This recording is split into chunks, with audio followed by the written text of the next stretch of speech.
পাগলা জামাই আমার ৪ কেজি চিংড়ির গুঁড়া নিয়ে আসছে ভর্তা আর বড়া খেতে। যাই হোক, আমিও যখন চিংড়ির গুঁড়া পেয়েই এসেছি তো নতুন একটা রেসিপি ট্রাই করতেই পারি।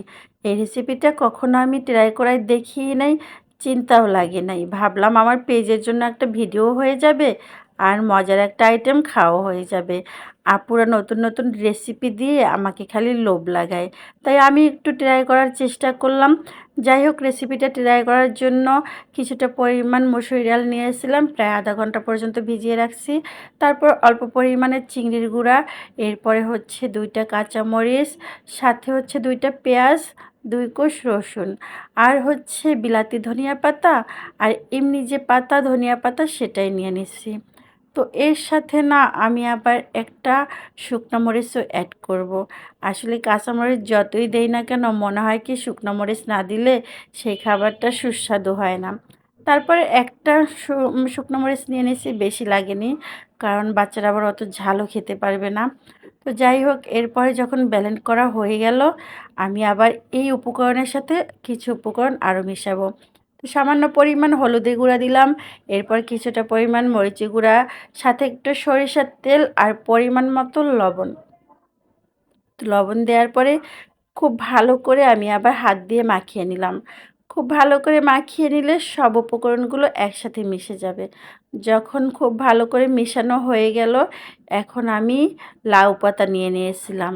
তো ঘরেই ছিল লাউ পাতা। আসলে কি লাউ পাতা ধুইতে গিয়ে আর মাখাতে গিয়ে না আমি অনেকটাই ছিঁড়ে ফেলছি।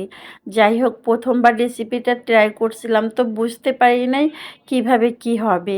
তবে চেষ্টা তো করছি। প্রথম চেষ্টায় যদি একটু ভুলভ্রান্তি হয়েও যায় তাহলে কিন্তু আফসোস লাগে না। পরবর্তীতে ইনশাল্লাহ এর থেকেও ভালো করে ট্রাই করব।